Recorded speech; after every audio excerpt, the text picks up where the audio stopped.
नमस्कार विद्यार्थी मित्रांनो, 10वी नंतर म्हणजेच post SSC first year diploma FY डिप्लोमाच्या ऍडमिशन प्रोसेस सुरू झालेल्या आहेत आणि त्याच्या डेट्स देखील अनाउन्स झाल्यात।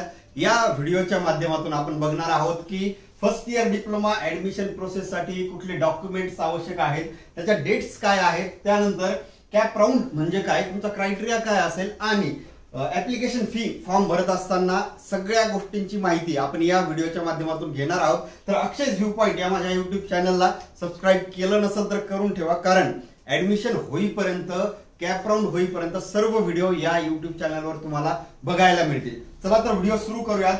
FY डिप्लोमा ऍडमिशन प्रोसेस 2025-26 ठीक आहे।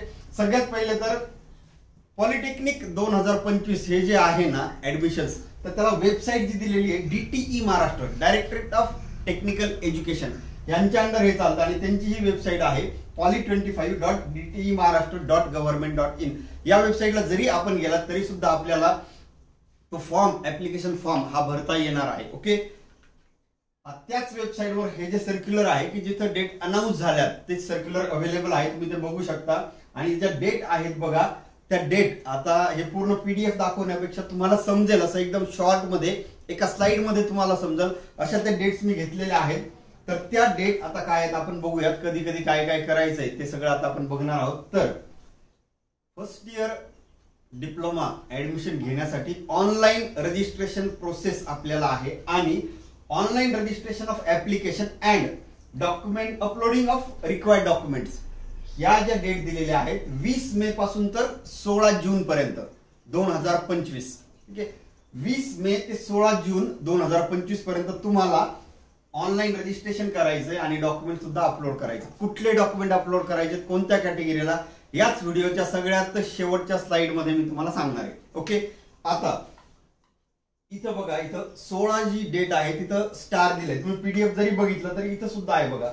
16 जून जे आहे ना, 16 तारखेची इथं स्टार दिलेला आहे। आता या स्टारचा मिनिंग काय एक्झॅक्टली, स्टार यासाठी दिलाय की कदाचित ही जी 16 जून डेट असेल ती एक्सटेंड होऊ शकते किंवा तीच असेल लास्ट डेट जी आहे 16 तारखे, तुम्हाला 5-7 दिवस कदाचित रजिस्ट्रेशनला जास्त दिले जातील किंवा नाही, ठीक आहे, त्यासाठी तो स्टार दिलेला आहे।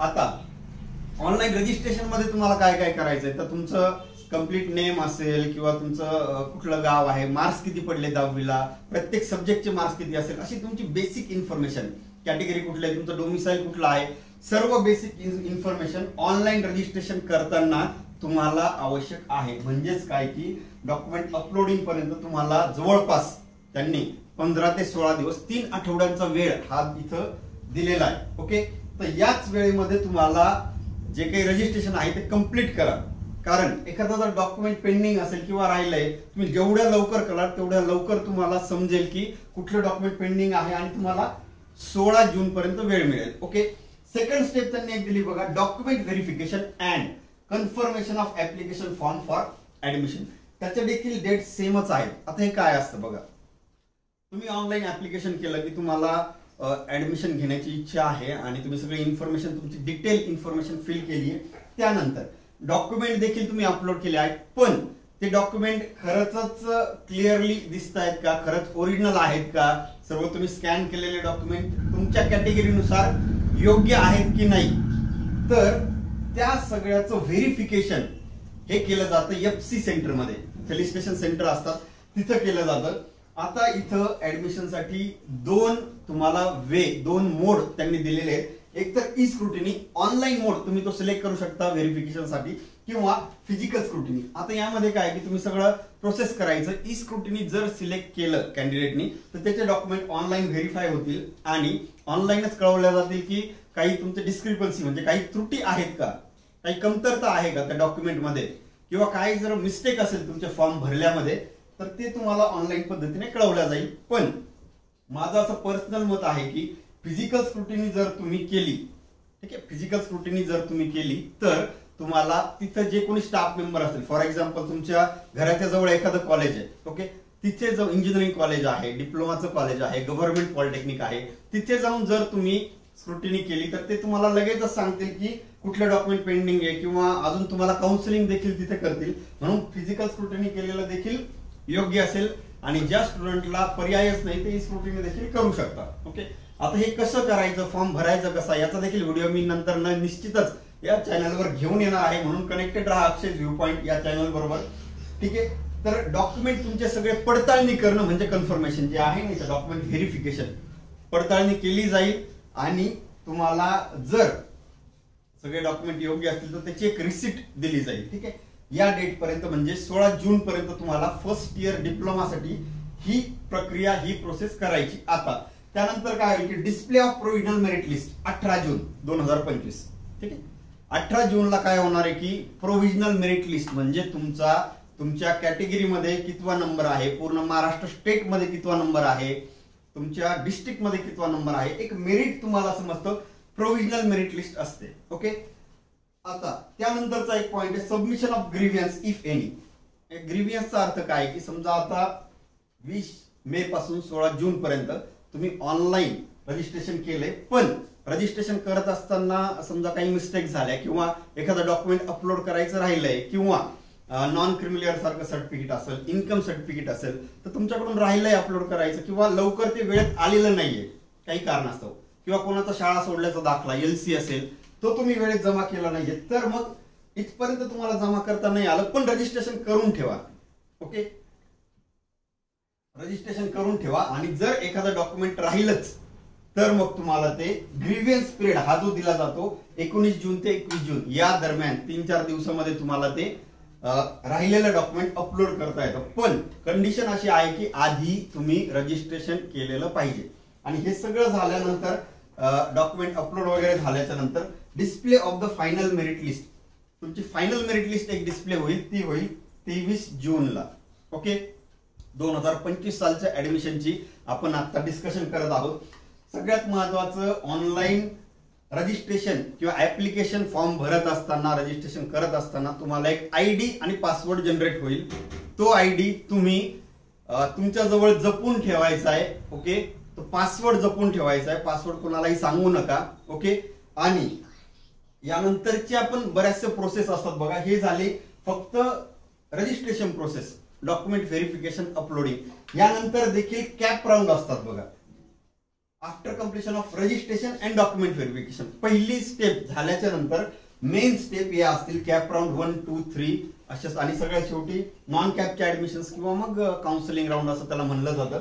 तर कॅप राऊंड 1, 2, 3 हे काय असतं, कधीपासून सुरू होतील, या सगळ्या गोष्टीची इन्फॉर्मेशन मी तुमच्यापर्यंत याच युट्यूब चॅनलवर घेऊन येणार आहे. ठीक आहे. याविषयी आपण परत बोलूयात. त्याआधी एक क्रायटेरिया त्यांनी दिलाय की candidate should be an Indian national. ठीक आहे. इंडियन नॅशनल म्हणजे काय की भारतीयत्व त्याचं असलं पाहिजे, अशी एक त्यांनी क्रायटेरिया दिलाय. आणि पास 10th SSC और equivalent examination with 35% at least, aggregate 35% mark. ठीक आहे. असं त्यांनी ते दिलेलं आहे. त्याचबरोबर ऍप्लिकेशन फी बघा. आता जनरल कॅन्डिडेट जे आहेत, ओपन कॅटेगरी असेल किंवा जनरल कॅन्डिडेट असेल किंवा outside Maharashtra state OMS candidate असतील तर त्या सर्वांना 400 रुपये अशी ऍप्लिकेशन फी ऑनलाईन पद्धतीने भरायची आहे. ओके. ऑनलाईन. आणि रिझर्व्ह कॅटेगरी ज्या आहेत म्हणजे SC ST NT NT 1 2 3 त्यानंतर VJ OBC या सगळ्या ज्या रिझर्व्ह कॅटेगरी आहेत त्यांना रजिस्ट्रेशन फी असेल 300 रुपये. ओके. आता डॉक्युमेंट कुठले लागतात बघा, कॅटेगरी साठी सुद्धा मी सांगणार आहे.